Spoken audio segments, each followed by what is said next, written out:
안녕하세요. 저는 작년 새로운 출발을 한 30대 후반 여자입니다.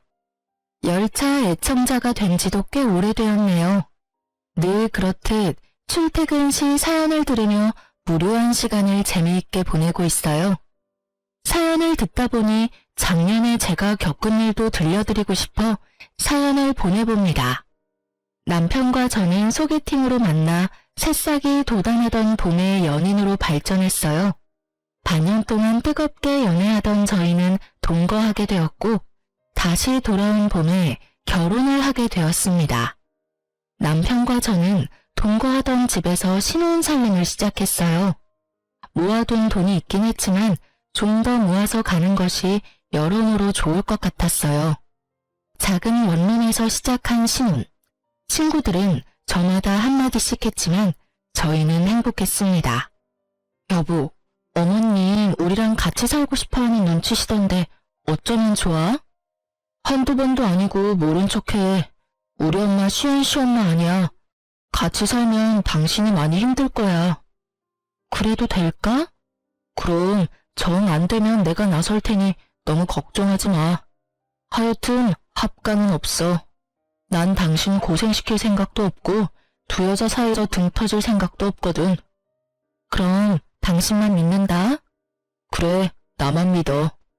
조금 많이 드센 어머님에게서 든든한 방패막이 되어주는 남편과 함께라면 원룸이 아니라 서울역에서 노숙을 해도 행복할 것 같았어요.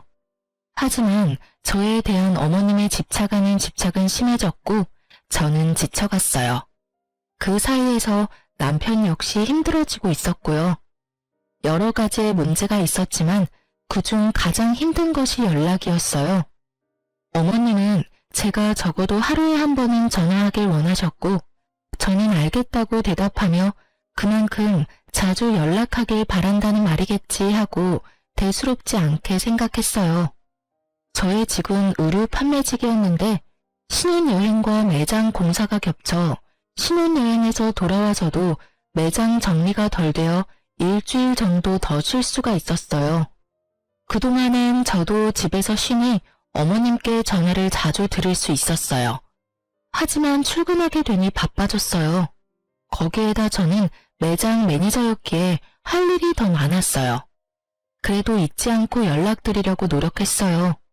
남편이 5살 때 남편의 부모님은 이혼하셨고 어머님은 어린 남편을 혼자 키우느라 고생을 많이 하셨다고 들었던 터라 더 노력했어요.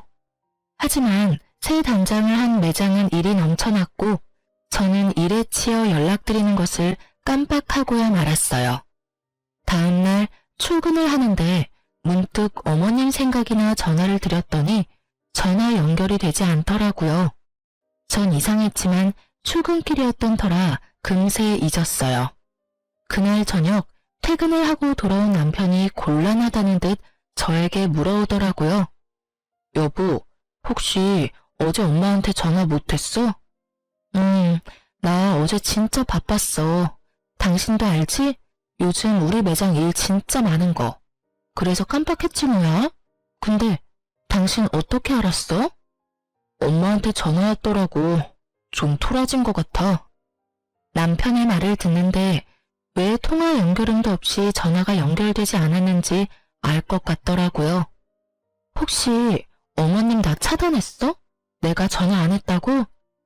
남편은 멋쩍은 듯 고개를 끄덕였고 전 너무 황당하더라고요. 전화 한 번 안 했다고 며느리 전화를 차단하는 시어머님 들어는 본 적 있으신가요? 하물며 제가 노는 사람도 아니고 교대 근무에다가 직원들 스케줄까지 관리하느라 그렇지 않아도 정신이 빠지게 바쁜데 전화 한 번 안 했다고 차단이라뇨.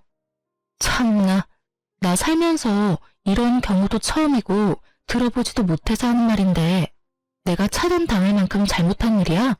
당신 생각을 말해봐. 물론 아니지. 아니긴 한데 당신도 알다시피 어머니 성격이 좀 그렇잖아. 어머님 진짜 웃기신다. 당신 두고 왜 나한테 집착하셔? 전화가 그렇게 받고 싶으시면 당신한테 전화하라고 하면 되잖아. 당신한테 들은 말도 있고 해서 나도 어머님께 잘하고 싶어. 당신 말대로 혼자 고생하셨을 생각하니까 같은 여자로서 안쓰럽기도 하고 해서 말이야. 근데 이건 해도 해도 너무하잖아. 아니, 차라리 잘 됐네. 할 말도 없는데 매일같이 전화해야 되는 거 힘들었어, 나도. 어차피 차단당한 거 나도 앞으로는 연락 안 할 거라고. 너무 흥분하지 말고 당신이 조금만 마음 넓게 써주면 안 될까? 한평생 딸 가진 친구들 보면서 부러워만 하다가 당신같이 예쁘고 착한 며느리가 생기니까 딸 같아서 친하게 지내고 싶었나 봐. 통화도 자주 하고 수다도 떨고 말이야. 딸? 당신 말 한 번 잘했다. 나 우리 엄마한테도 일주일에 한 번 전화해. 우리 엄마라고 나랑 통화 안 하고 싶겠어? 자기랑 통화할 시간에 좀 더 쉬라고. 가끔 하는 전화도 안부만 묻고 빨리 끊는다고. 근데 어머님은 통화 한 번 시작하면 2, 30분은 기본이야. 일하는 며느리 일도 못하게 그렇게 전화통 붙잡고 있는 게 딸처럼 여기서 하시는 행동이야? 당신 생각은 그래? 아니지. 미안해, 여보. 내가 이렇게 사과할 테니까 마음 좀 풀자, 응? 내가 앞으로 더 잘할게. 그러니까 마음 풀고 어머니한테 같이 가주기만 하면 안 될까? 그냥 같이 가주기만 하면 돼. 나머진 내가 알아서 할게. 뭐? 왜? 어머님이 무릎 꿇고 빌기라도 하래? 그게 아니라... 남편은 우물쭈물 말끝을 흐리더라고요. 전 그런 남편의 부탁을 무시했고 남편은 애걸복걸을 해댔습니다. 결국 전 백기를 들었어요. 알고 보니 결혼 후 제가 시어머님과 일에 치여 정신없는 동안 남편이 혼자 저희 부모님을 모시고 점심도 대접하고 용돈도 드리고 심지어 저도 깜빡한 부모님의 결혼기념일에 꽃바구니까지 보냈다고 하더라고요. 그 말을 엄마에게 전해 듣는데 그깟 사과 눈 꼭 감고 한번 하자 싶었어요. 그 흔한 공치사 한 번 없이 묵묵히 친정에 저보다 더 신경을 써준 남편인데 뭔들 못하겠냐 이런 생각이 컸어요. 거기에다 남편이 같이 가기만 하면 알아서 다 한다니 그 말을 믿어보기로 했죠. 전 주말에 연차를 내고 시댁으로 향했어요. 어머니, 저희 왔어요. 이 사람 원래 주말엔 못 쉬는데 오늘 어머니한테 온다고 연차까지 썼어요. 요즘 이런 며느리가 어디 있어? 그렇지 않아요, 어머니? 남편이 너스레를 떨며 분위기를 풀어보려 했지만 어머님은 눈길도 주지 않더라고요. 제 상식으로는 도저히 이해할 수 없었지만 이런 일로 이혼할 수도 없는 노릇이니 제가 먼저 입을 열었습니다. 어머님, 마음 푸세요. 매장도 넓힌 데다가 직원까지 더 많아져서 제가 정신이 없었어요. 남들이 들으면 하루 종일 일만 하는 줄 알겠다. 퇴근 안 하니? 퇴근하고 전화하면 되지. 그럴 정신도 없으면 일은 어떻게 하니? 어머니, 이 사람 퇴근하고 집에 와서도 저 저녁 차려주고 바로 일한다고 바빠요. 어제도 여기 온다고 새벽까지 일 마무리하고 아침 일찍 매장 들려서 정리해놓고 왔다고요. 어이구 참, 세상 일은 너 혼자 다 하는구나. 그래봤자 쥐꼬리 같은 월급 받으면서. 쥐꼬리라뇨. 이 사람이 저보다 더 많이 벌어요 이제. 뭐? 그깟 옷가게에서 그렇게나 번다는 말이야? 평소 알게 모르게 제 직업을 깔보던 어머님은 꽤 놀란 눈치였어요. 그런 어머님의 분위기를 읽은 남편은 이때다 싶은지 쉬지 않고 말을 쏟아냈어요. 그깟이 아니에요. 그래도 이름 있는 브랜드라고요. 그것도 그렇고 이 사람 그냥 직원이 아니라 매니저, 그러니까 관리직 같은 거라 성과 보수도 있어서 어떤 달은 저보다 더 벌 때도 있어요.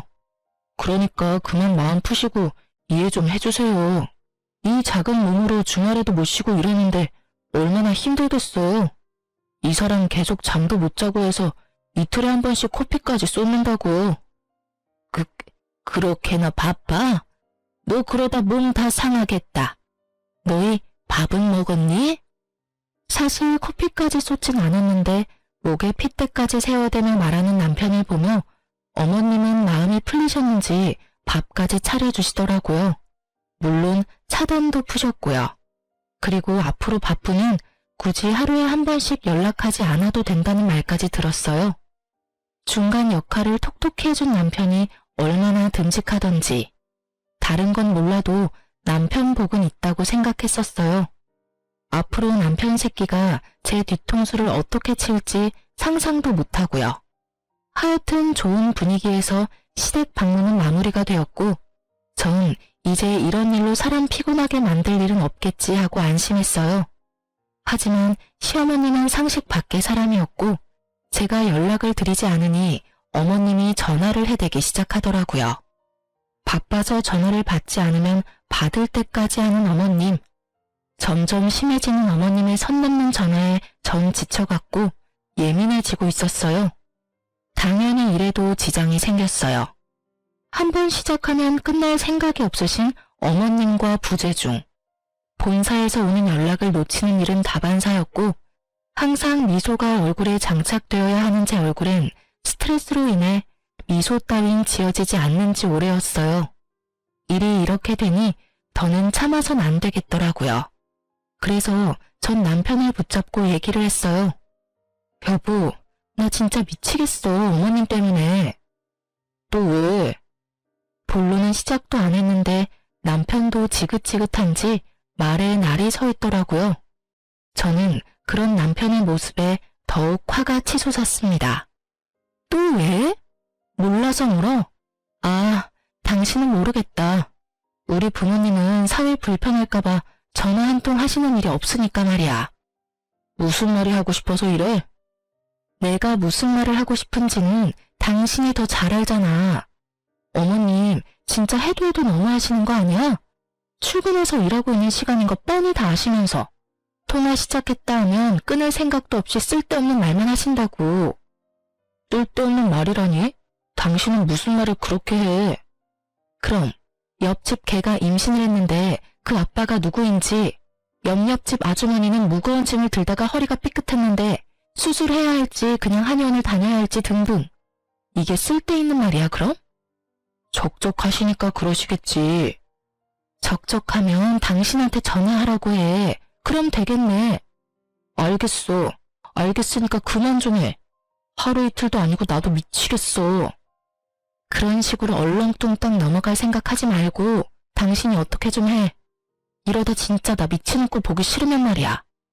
전화를 안 받으면 바쁜가 보다 하고 그만하셔야지. 받을 때까지 하시는 게 상식적으로 말이 돼? 일하는 거 다 아시면서.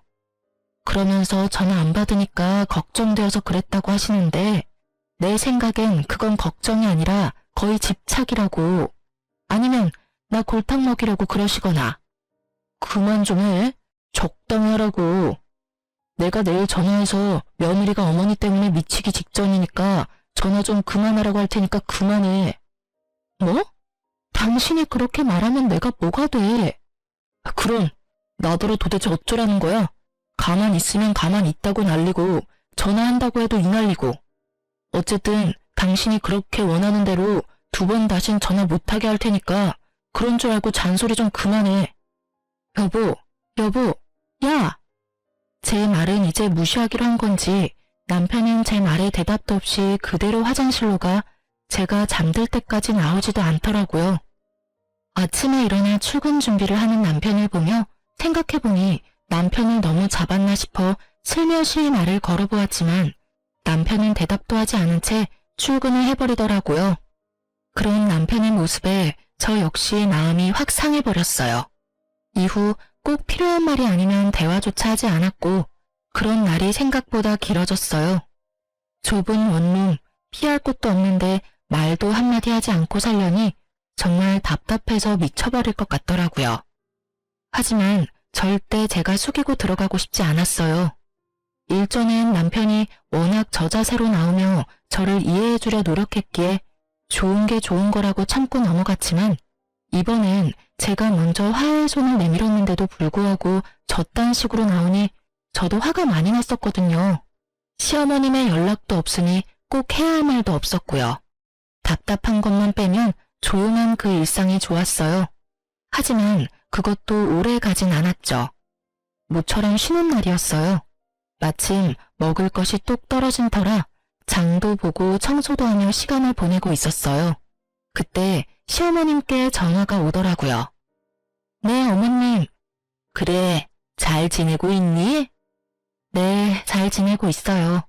오늘 쉬는 날이라서 반찬도 좀 하고 청소도 좀 했어요. 어머님은 잘 지내시죠? 혼자 사는 노인네가 똑같지 뭐. 다름이 아니라 나 집 내놨다. 집이요? 어머님 처음 장만하신 집이라고 한평생 사실 거라고 하셨잖아요. 무슨 일 있으세요? 그게 아니라 이 집 팔고 너희랑 같이 살려고. 어머님 말씀을 듣고 있는데 누가 뒤통수를 망치로 내려친 것처럼 멍하더라고요. 우리 집이 넓은 것도 아니고 원룸에 사는데 어떻게 같이 사시려는 건지. 아니, 집이 넓다 하더라도 한번 물어보시지도 않고 혼자 그런 결정을 내리는 건지 이해가 되지 않아 말이 나오지 않더라고요. 너무 당황하기도 했고요. 예, 내 말 듣고 있니? 아, 네. 듣고 있어요. 저희랑 같이 사신다고요? 그래, 시세보다 싸게 내놔서 아마 금방 팔릴 거다. 어머님, 저희 원룸 사는 거 잊으신 거 아니죠? 남편이랑 저랑 회사도 가깝고 돈 좀 더 모아서 대출 조금이라도 덜 내고 이사 가려고 아직 원룸 살고 있잖아요. 내가 치매라도 걸린 줄 아니? 뭐 그렇게 설명하고 있니? 너희 원룸 사는 거 나도 다 안다. 그런데 어떻게 같이 살아요? 저희 둘 살기도 좁은데요. 내가 그래서 집을 내놓은 거야. 집 한 돈에 너희 모아둔 돈 꽤 되지? 그거 합치면 지금 내가 사는 집보다 큰 집 살 수 있을 게야. 그럼 대출할 필요도 없고 집도 넓어지고 혼자 있는 내 걱정도 할 필요 없으니 여러모로 얼마나 좋니? 그럼 그런 줄 알고 너희도 이사할 준비나 하려무나. 볼일을 마치신 어머님은 제 대답은 필요도 없다는 듯 전화를 끊어버리셨어요. 길지도 않은 통화에 너무 충격적인 내용이 많아서 전 멍하니 휴대전화를 보며 서 있었어요. 하나 둘 머릿속 정리가 끝나고 합가해야 한다는 결론에 도달했을 때 전 남편에게 전화를 걸어 할 말이 있으니 빨리 들어오라는 말을 하고 전화를 끊었어요. 그나마 다행스러운 건 남편도 어머님을 모시고 사는 건 반대했었다는 것이었어요. 그날 저녁 남편은 퇴근을 하고 돌아왔고 여전히 남편의 얼굴은 어두웠어요. 무슨 일인데? 표정만큼 말투도 어두웠지만 전 더는 큰 싸움으로 키우고 싶지 않아 오르는 화를 꾹 누르고 최대한 상냥하게 말하려고 했었습니다. 어머님 오늘 전화하셨는데 집 내놓으셨대. 우리랑 같이 사시려고 그러셨다는데 당신 생각은 어때? 당신도 반대하지? 예전에 같이 안 살 거라고 나한테 모르는 척하라고 그랬었잖아. 그렇지? 그래? 나한텐 별말 없으시던데. 아, 어머니랑 아버지 다시 합치신다고 하시던데 그래서 그러시나 보다. 아버님이랑 어머님이 다시 합치신다니? 그게 무슨 말이야? 당신만 가끔 아버님 만나는 거 아니었어? 어머님도 만나고 계셨던 거야? 아니, 최근에 만나셨나 봐. 아버지가 어머니한테 연락했는데 어머니도 나 장가가고 적적하셨는지 가끔 만나시다가 다시 합치기로 하셨나 봐. 아버지 몸도 요즘 안 좋으셔서 어머니도 걱정되셨겠지 뭐. 여러모로 잘된 일이지. 새로 추가된 사실에 저도 모르게 언성이 올라갔어요. 여러모로 잘된 일? 당신 진짜 그렇게 생각해? 그럼 두 분이 오순도순 같이 사시면 되지. 우리까지 왜 같이 살재? 그거야 나랑 아버지는 함께 살지 못했으니까 이제라도 같이 살고 싶으신가 보지. 며느리도 생겼으니 더 함께하고 싶으시겠지. 아닌가? 어쩌면 어머니 뜻일 수도 있겠다. 예전부터 우리 어머니 당신이랑 살고 싶어 했잖아. 아버지도 아프시니까 뭐 어머니 뜻이겠다. 그렇지? 그렇지? 지금 나한테 묻는 거야? 내가 어떻게 알겠어. 그리고 아버님 아프신데 내가 왜 같이 살아야 하는 거야? 나한테 지금 이 상황에 아버님 병수발까지 들어라 이 뜻이야? 병수발? 넌 무슨 말을 그렇게 해. 우리 아버지가 먼저 누우신 것도 아니고 병수발이라니. 말이 좀 심한 거 아니야? 심하기는 웃기고 있네 진짜. 지금 돌아가는 상황이 그렇잖아. 내가 바본 줄 알아? 갑자기 등장한 아버님은 아프시고 갑자기 집을 파신다는 어머님은 한마디 묻지도 따지지도 않고 같이 살자 통보하고 끊으시고. 이런 상황에서 내가 어떤 생각을 할 수 있는데 당신이 입장 바꿔서 생각해봐. 다른 생각이 드는지 말이야. 꼭 그렇게 따지고 들어야겠어?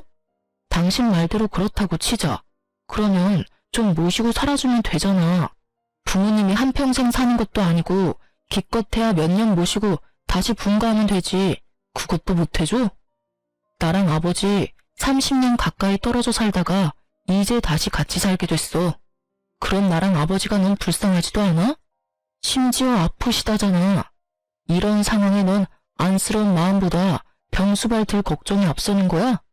너 이런 사람이었어? 왜 이렇게 이기적이야? 당신 무슨 말을 그렇게 해? 지금 이기적인 사람이 누군데? 애초에 어머님 모시지 말자고 했던 사람은 당신이었어. 잊었어? 그리고 지금 당신이 나한테 큰 소리 내면서 화낼 상황이야? 미안하다고 살살 달래줘도 모자랄 판국에 왜 당신이 나보다 더 화를 내는 거야? 당신이 사사건건 시비 걸고 넘어지는 건 생각 안 해? 시비? 이게 지금 시비라고 생각해? 아니면 뭔데 이게? 하여튼 난 부모님 모시고 살 거니까 그게 싫으면 우리 이혼해. 뭐? 우리 부모님 모시고 살 거 아니면 이혼하자고. 그런 줄 알고 잘 생각해. 난 오늘 어머니 댁 가서 잘 테니까 그런 줄 알고. 남편은 통보하고선 집을 나가버렸습니다. 아무리 요즘 둘 사이에 분위기가 좋지 않았다 하더라도 너무 변해버린 남편을 보니 충격이 크더라고요. 그리고 이런 일로 이혼이란 단어가 나올 거라고 생각도 안 해봤던 터라 충격이 더 컸어요. 생각지 못한 남편의 초강수에 고민이 되더라고요. 전 그때까지 남편을 사랑했고 이런 일로 헤어지고 싶지 않았으니까요. 하지만 일방적인 통보뿐인 합가도 하고 싶지 않았어요. 이기적이라 손가락질 받아도 싫은 건 싫었어요. 딱히 제가 이기적이라 생각되지도 않았고요. 고민으로 밤을 지새웠고 남편은 진짜 들어오지 않더군요. 전 같이 일하는 직원에게 양해를 구하고 시댁으로 향했어요. 어머님과 대화를 나눌 필요가 있다고 생각했거든요. 시댁이 골목 안에 있었던 터라 택시에서 내려 좀 걸어야 했어요. 머릿속으로 어머님과 나눌 대화를 정리하며 걷고 있는데 멀리 익숙한 사람이 보이더라고요. 설마 하는 마음으로 가까이 다가갔고 익숙해 보이던 사람은 남편이었어요. 전 황급히 차 뒤로 몸을 숨겼어요. 남편 혼자가 아니었거든요. 처음 보는 여자와 다정히 손을 잡고 시댁에서 나와 행복한 미소를 지으며 제가 숨은 차 옆으로 지나치는데 제 두 눈으로 보고도 믿고 싶지 않았어요. 저는 어느새 두 사람을 쫓고 있었고 두 사람은 다행히 멀지 않은 곳에 있는 카페로 들어가더라고요. 전 때마침 카페로 들어가는 무리에 몸을 숨겨 두 사람 모르게 가까운 곳에 자리를 잡고 앉을 수 있었어요. 그리고 들려오는 두 사람 대화는 충격, 경악 그 자체였어요. 자기야, 그럼 우리 결혼하면 어머님이랑 아버님이랑 모시고 살아야 해? 자기가 힘들더라도 한동안은 그래야 할 것 같아. 너무 걱정하지 마. 내가 자기 힘들지 않게 많이 돕고 중간 역할도 잘할게. 그리고 우리 엄마 남의 자식 귀한 줄 아는 사람이야. 잘 대해주실 거야. 아버지도 물론 잘해주실 거고. 자기도 방금 봤으니까 알 거 아니야. 저랑 아직 이혼하기로 한 것도 아닌데 벌써 시댁에 인사를 드리고 온 듯 결혼 얘기가 한창이더라고요. 당장이라도 달려가서 두 연놈을 박살을 내고 싶었지만 꾹 참고 두 사람 대화를 더 들어봤어요. 하긴 두 분 다 좋으시더라. 다정하게 잘 대해주시고. 그럼 한 1년만 모시고 나오자. 알겠지? 그럼. 괜히 너랑 헤어지고 이상한 여자랑 결혼해서는.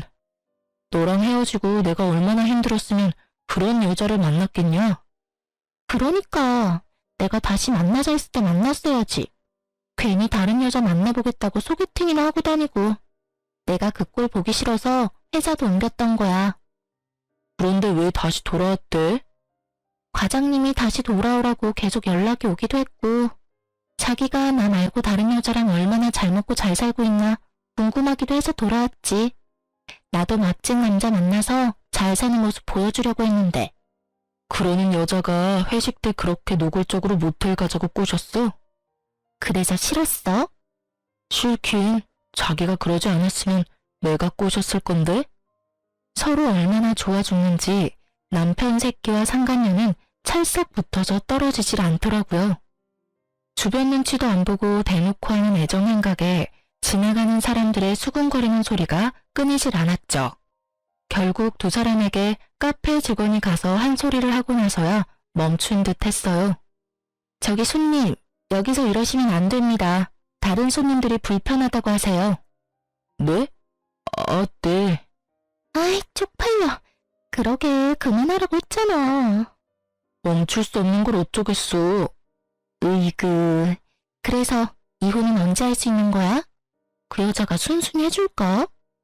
해줄 거야. 독한 년이라 절대 부모님 모신다고 할 리 없다고. 어제도 얼마나 따지고 드는지 내가 왜 그딴 년이랑 결혼했나 모르겠어. 으이그, 앞으로 나한테 잘해. 알겠어? 나 같은 여자가 또 있는 줄 알아? 알겠어. 두말하는 잔소리지.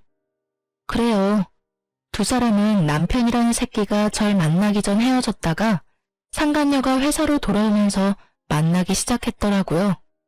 어느 날부터 회사 회식이 잦더니 다 이유가 있었더라고요. 갑자기 태도를 바꿔 이혼하자고 소리치던 이유도요. 불륜이 부끄럽지도 않은지 큰 소리로 잘도 짓거려준 덕분에 힘들이지 않고 상황 파악은 되었지만 앞으로 어떻게 해야 할지, 어떻게 하면 이 난관을 헤쳐나갈 수 있을지 아무 생각도 나지 않았어요. 이 채널에 올라온 다른 사람들의 사연을 들으며 다들 왜 저렇게 사냐고, 나 같으면 저렇게 안 산다고 했던 과거 저의 모습이 떠오르며 반성하게 되더라고요. 그러면서도 전 애청자답게 그간 들어왔던 통쾌했던 복수를 떠올리며 저의 복수를 계획했어요. 이래봬도 제가 열차 애청자인데 그냥 순순히 이혼해줄 수는 없었으니까요. 그날 밤 집으로 돌아온 남편 새끼에게 말했어요. 이혼하자. 정말? 나랑 이혼할 수 있겠어? 그깟 이혼하면 되지. 뭐 큰일이라고. 그리고 당신이 이혼하자고 해놓고 왜 그렇게 놀라? 왜? 하기 싫어? 아니, 난 당신이 이렇게 쉽게 이혼한다고 할 줄 몰랐지. 누가 그래? 쉬웠다고. 나도 쉽지 않았어. 하지만 어쩌겠어? 난 합가할 생각이 없고 당신은 죽어도 합가를 하겠다는데. 남들이 들으면 그깟 문제로 무슨 이혼까지 한다고 할 수도 있지만 우리한텐 그깟 문제가 아니니까 어쩔 수 없지. 그래. 그러면 법원은 언제 가지? 서류 여기. 내가 다 적어뒀으니까 당신은 도장만 찍으면 돼. 오늘은 여기서 자고 내일 일찍 법원 가자. 당신이 침대에서 자. 난 일이 바빠서 오늘도 밤새야 할 것 같아. 알겠어. 아, 그리고 이거 기억하지? 남편은 제 손에 들린 종이 한 장을 보더니 얼굴이 새파랗게 변하더군요. 이거 그냥 장난 같은 거였잖아. 장난? 넌 5천만 원이 장난이야? 남편은 저와 결혼한 지 얼마 되지 않았을 때 비트코인으로 돈을 날렸고 제가 그걸 메꿔준 적이 있었어요. 그땐 장난처럼 썼던 각서 한 장이 이렇게 쓰일지 몰랐지만 결과적으론 천만다행이지 뭐예요. 여기 이런 내용이 있어. 만약 우리가 이혼하게 될 시 을은 갑에게 빌렸던 5천만 원을 일시불로 상환하고 이자 역시 일시불로 상환한다. 이자는 이금융 최고 이자로 계산하고 기간은 빌려준 시점부터 돈을 완납하는 시점까지로 한다. 그러니까 잘 계산해서 통장으로 입금해. 내일까지 입금 안 되면 고소할 테니까 그렇게 알고. 그러면 먼저 자. 난 씻고 일할 테니까. 전 혹시나 개거품 물고 달려들 수도 있는 남편을 피해 화장실로 대피했고 밖에서 어떤 소리가 들려와도 절대 나가지 않았어요. 몇 시간이나 흘렀을까요? 어떤 인기척도 들리지 않아 나가보았더니 속편히 자고 있더라고요. 그런 남편 새끼의 휴대전화를 뒤져보았어요. 그 멍청한 놈은 그 흔한 패턴도 해놓지 않았고 상간녀와 나눈 대화도 지우지 않았더라고요. 심지어 사진까지 있었어요. 그 멍청함이 얼마나 고맙던지. 전 외도 증거들을 손쉽게 손에 넣었고 다음날 아침 이혼할 생각에 들뜬 남편에게 또 한 방 먹일 수 있었어요. 이제 갈까? 근데 당신 대출은 얼마까지 돼? 내 대출은 갑자기 왜? 당신이 나한테 위자료 줘야 할 텐데 빌린 돈도 있고 하니까 아무래도 대출 한도에 간당간당할 것 같아서 그러지. 내가 당신한테 위자료는 왜 줘? 당신 바람 피운 거 나 다 알고 있어. 증거도 다 있으니까 발뺌할 생각 같은 거 하지 말고. 난 택시 타고 법원 갈 테니까 당신은 차 끌고 오든가 알아서 해. 오면서 대출도 좀 알아보고. 그럼 이따가 봐. 야, 잠시만. 내가 그럴 돈이 어딨어. 그래도 양심은 있네. 바람 피운 건 부정 안 하는 거 보니까. 아, 맞다. 그리고 나 상간녀 소송도 할 거니까 그년한테도 좀 전해줘. 돈 준비하라고. 알겠지? 그럼 나 먼저 간다. 제 뒤통수에 대고 욕을 어찌나 하는지. 그 욕을 다 들으면서 집에서 나오는데 화는커녕 웃음이 터져나왔어요. 어찌나 통쾌하던지. 여기서 복수가 끝이냐고요? 그럴 리가요. 제가 여기 애청자인데 이깟 위자료 좀 뜯어냈다고 통쾌하겠으며 복수가 될까요? 제 복수는 이제부터 시작이었어요. 저의 계획대로 이혼은 잘 진행되었고 빌려주었던 돈과 더불어 위자료도 다 받았어요. 돈을 뜯긴 상간녀는 아직도 정신을 못 차리고 전 남편과 결혼하더라고요. 그 한치 앞도 보지 못하고 사랑 타령이나 해대는 것이 얼마나 고맙던지 눈물이 다 나더라고요. 빚쟁이 남편의 집착이 광층에 가까운 시모에 몸 아픈 시부까지. 지옥으로 가는 KTX를 탄 상간녀의 앞날은 보지 않아도 뻔했어요. 전 서두르지 않고 때를 기다렸습니다. 그리고 생각보다 빨리 그때가 왔어요. 두 사람이 결혼식을 하고 한 달이나 지났을까요? 전 남편한테 전화가 왔더라고요. 아직도 그날의 그 기쁨이 잊히지 않아요. 전 전화를 받았고 전 남편과 만나기로 했어요. 제가 상간녀의 존재를 처음 알았던 그 카페에서요. 오랜만이야. 많이 수척해진 전 남편은 저를 보며 드라마 남자 주인공 눈가를 하며 안부를 물어왔어요. 우리가 안부나 주고받을 사이는 아니잖아. 무슨 일이야? 본론만 말해. 그냥 요즘 힘들어서 당신 생각이 났어. 많이 보고 싶었어. 왜? 재혼 생활이 생각처럼 즐겁지 않은가 봐. 아, 힘들어 죽겠어. 어머니는 어머니대로 집사람한테 전화해야 되고 아버지는 반찬 타령, 청소 트집에 하다못해 빨래 개는 것까지 트집을 잡으시니까 집사람은 집사람대로 힘들고 나는 집사람 비위 맞춘다고 힘들고 어머니는 어떻게 해보겠는데 아버지는 편찮으시니까 엄청 예민하셔서 뭐라고 말도 못 꺼내겠어. 하루하루 미쳐버리겠어 아주. 하소연이나 하려고 나 불렀니? 나 바쁜 거 몰라? 꼭 그렇다기보단 아까 말했듯이 보고 싶어서. 그래서 하는 말인데 우리 다시 시작하면 안 될까? 나 정말 후회 많이 하고 있어. 내가 미쳤었나 봐. 어쩌다 그 여우 같은 거한테 홀려서 당신만한 여자가 또 어디 있다고. 내가 진짜 앞으로 잘할 테니까 한 번만 나 용서해주면 안 될까? 그러니까 당신 말은 그 여자랑 이혼하고 다시 나랑 결혼을 하겠다고? 나한테 바람 피운 남편도 모자라 시어머님의 시아버님까지 모시고 살아라 이거야? 아니지. 당신만 돌아온다고 하면 내가 이혼하고 분가도 하지. 당신이 부모님하고 연 끊으라고 하면 연도 끊을 수 있어. 뭐든 다 할 수 있다고. 너 진짜 상당한 쓰레기구나. 뭐? 내가 너 바람 피운 거 바로 여기 이 자리에서 알았어. 그때 네가 한 말 아직도 기억해놔. 나 같은 여자 만난 거 후회한다고, 미쳤었다고. 앞으로 정말 잘할 거라고 그렇게 얘기했었지. 이 말 어디서 많이 들은 말 같지 않아? 어? 그게 말이지. 방금 네가 나한테 한 말이랑 똑같아도 어쩜 그렇게 똑같니? 조그만 양심이라도 있다면 대사라도 바꾸지 그랬어? 하긴 양심이란 게 있는 사람이면 지금 내 앞에서 그딴 개소리나 짓거리는 일은 없었겠지.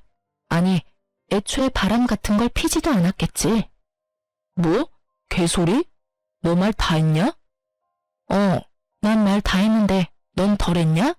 설사 그렇다고 한들 난 더 듣고 싶지 않으니까 먼저 일어나 볼게. 그리고 이런 일로 다시는 연락하지 마. 나 너 목소리 듣는 것도 역겨워. 알겠어? 전 분노로 곧 죽을 듯한 전 남편을 뒤로 한 채 카페를 나왔어요.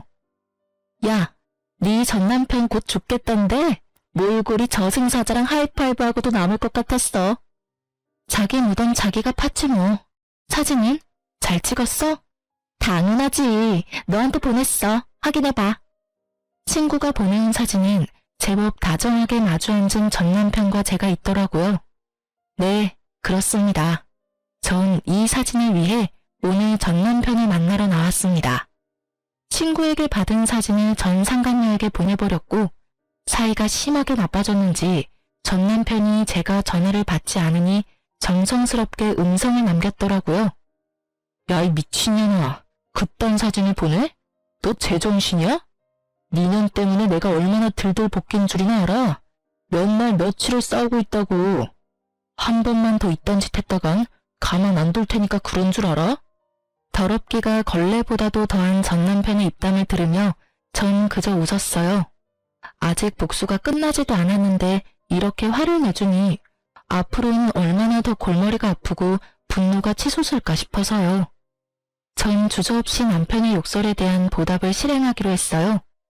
전 남편의 회사로 두 사람의 외도로 인해 저와 이혼하게 되었다는 사실을 보내버렸거든요.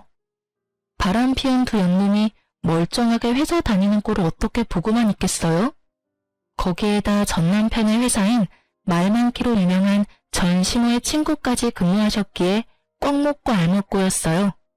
그 친구분은 저의 예상보다 더 빠르게 친구 사이에 소문을 쫙 내주셨고 전시모는 그렇게 자랑이 되던 아들 덕분에 친구들 사이에 얼굴도 들고 다닐 수 없는 지경에 이르렀죠. 모든 복수가 끝나 상쾌했고 통쾌한 하루하루를 보내던 어느 날 짐덩어리들을 떠안은 것도 모자라 남편의 바람까지 의심되는 상황에서 회사마저 잘려버린 상간녀가 눈이 돈 채로 매장으로 찾아왔더라고요. 심상치 않은 상간녀의 모습에 저는 상간녀를 질질 끌어 매장에서 벗어났어요. 나? 이거 나? 여기 놨다. 어쩔 건데? 왜 찾아와서 이 난리야? 너 미쳤어? 회사까지 그런 걸 보내면 어쩌자는 거야? 원하는 대로 위자료 다 줬으면 됐잖아. 누가 그래? 내가 원하는 게 위자료가 끝이라고. 한 회사에서 유부남이랑 놀아날 때는 이 정도는 각오하고 만난 거 아니었어? 머리가 나쁜 거야? 생각이 없는 거야? 뭐? 이거 진짜 미친년이네? 야, 미친년은 너지. 유부남한테 미쳐가지고 남의 가정은 다 망쳐놓은 주제에 사과 한마디 없더니 뻔뻔하게 여기가 어디라고 찾아와서 이 난리야? 왜? 막상 가져보니 상상과는 달라도 너무 달랐나 봐. 네가 한 짓이 있는데 결혼만 하면 행복할 줄 알았니? 생각이 없어. 하긴 생각이 없으니까 그딴 짓을 하고 행복하길 바랬겠지. 뭐, 말 다 했어? 얼굴이 터질 듯이 붉어진 상간녀는 급기야 제 뺨을 때리더니 머리채를 잡고 휘두르기 시작했어요.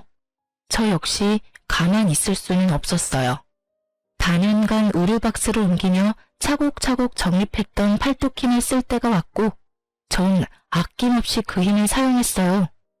한 손으론 상간녀의 머리채를 한 움큼 잡아 흔들었고 한 손으론 주먹을 꽉 쥐고 마구 휘둘렀어요. 발도 쉬게 할 순 없어서 발길질도 좀 했네요. 얼마나 신나게 때렸는지 정신을 차려보니 상간녀가 벌벌 떨더라고요.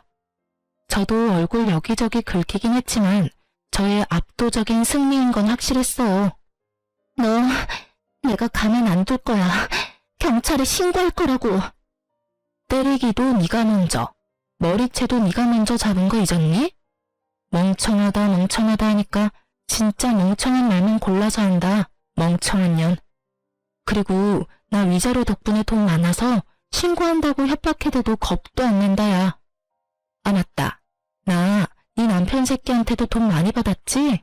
알려나 모르겠는데 나한테 빌린 돈이랑 위자료 준다고 그 새끼 대출 꽤 받았을 텐데 회사까지 잘려서 어쩐데? 그래도 뭐 두 사람 아직 젊으니까 어떻게 해서든 헤쳐나가면 되겠지. 안 그래? 뭐? 대출? 그 인간 대출까지 있단 말이야? 어머, 몰랐니? 아마 한도 끝까지 받아서 나 줬을 텐데. 완전히 속았어. 이게 다 너 때문이야. 다 너 때문이라고. 내가 가만히 있을 줄 알아? 네가 나한테 보낸 사진, 그거 네가 다니는 매장 본사에 다 보내버릴 거야. 나도 너 매장 시켜버릴 거야. 그리고 나도 상간녀 소송할 테니까 너 각오해. 알겠어? 상간녀 같은 소리 한다. 겨우 그 정도로 상간녀 소송을 할 수 있을 것 같아? 내가 네 남편이랑 안고 있니? 아니면 하다못해 손이라도 잡고 있니? 그냥 마주 앉아있는 걸로 상간녀 소송? 마음대로 해봐. 난 네 남편이랑 아무 사이도 아니라는 증거가 차고도 넘치니까 명예훼손으로 고소당하고 싶으면 마음대로 해보라고.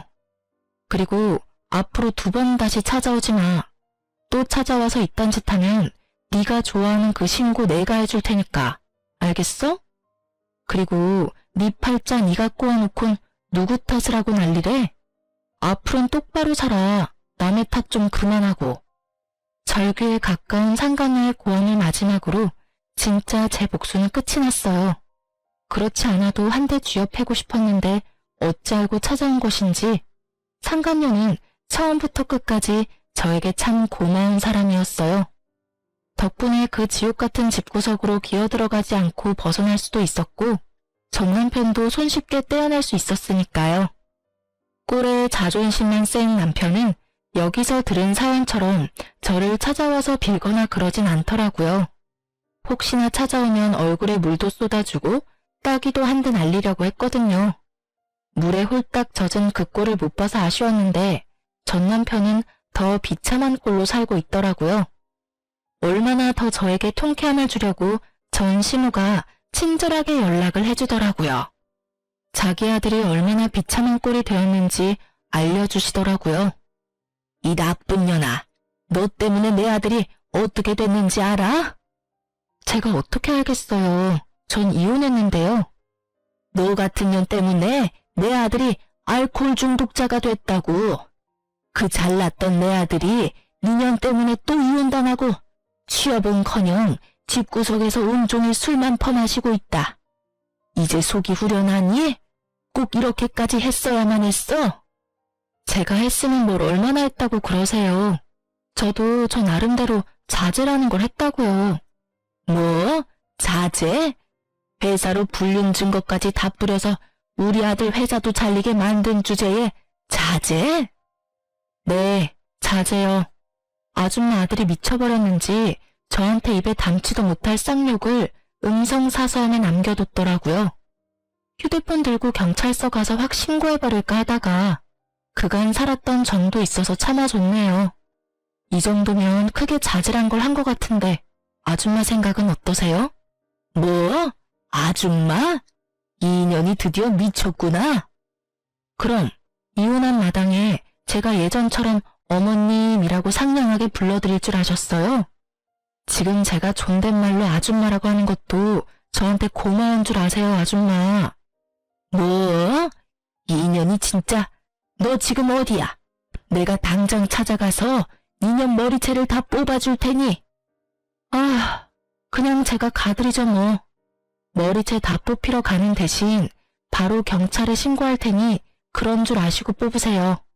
그리고 합의는 없다는 것도 잘 기억하시고요. 어때요? 이래도 제가 보고 싶으세요? 이 천하의 못된 년 같으니라고. 그리고 아까부터 자꾸 년년 그러시는데 욕설도 신고할 수 있는 거 아시죠? 그래서 하는 말인데 이것도 다 녹음 중이에요, 아줌마. 아들이랑 한 묶음에 엮여서 경찰 신고하기 전에 욕은 그만하고 전화 끊으세요. 남은 여생 아주 편안하게 감방에서 사시기 싫으시면 2번 다시 전화도 하지 마시고요. 아시겠어요? 협박에 겁이 나긴 했는지 그 뒤론 연락이 오는 일은 없었습니다. 우연히 전 남편 회사 동료에게 들었는데 전 남편은 전 10월 말처럼 취업은커녕 집구석에서 술만 퍼마시는 알코올 중독자가 되었고 그런 아들을 지켜보다 건강이 더 나빠져 이젠 거동조차 못하게 된 전 시부는 누워 지낸다고 해요. 그런 두 사람의 수발을 드느라 전 시모는 죽지 못해 사는 삶을 살고 있다고 하고요. 그리고 이혼을 한 상간녀는 취업이 안 돼 이런저런 알바를 전전하다 최근에 바에서 일하는 걸 봤다고 하네요. 남자 없이 못 살 것 같더니 딱 맞는 직장 얻어갔다고 했네요. 저의 이혼과 복수는 나름 통쾌하게 끝이 났어요. 그 덕분인지 전 하는 일마다 술술 풀리더라고요. 미소가 생명인 서비스직에 아주 큰 도움이 된 이혼이었어요. 저의 얼굴엔 미소가 떠나지 않았고 매장 매출도 어마어마했어요. 스트레스 받거나 신경 쓸 일이 없어 일에 매진했더니 제 앞날이 밝아지더라고요. 이제 곧 본사로 출근까지 하게 되었어요. 제가 계속 욕심냈던 서비스 교육팀장으로 승진 발령이 났거든요. 아, 그리고 저 드디어 제 집이 생긴답니다. 사실 남편과 사이가 좋지 않아 대화도 없을 무렵 그냥 넣어본 청약에 덜컥 당첨되어 버렸거든요. 당시엔 돈도 없고 남편과 사이도 좋지 않아 어떻게 해야 할지 고민이 많았었는데 지금 와서 생각해보면 여러모로 남편과의 이혼이 저에겐 행운이었어요. 위자료 덕분에 대출 조금만 끼면 잔금도 걱정 없으니까요.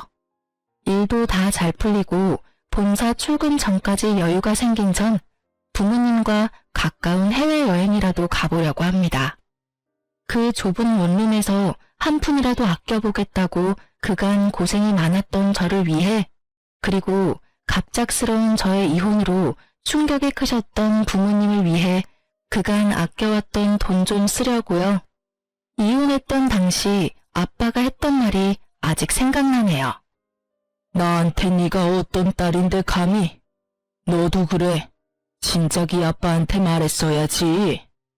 아빠한테 말해 뭐해. 속만 더 상하지.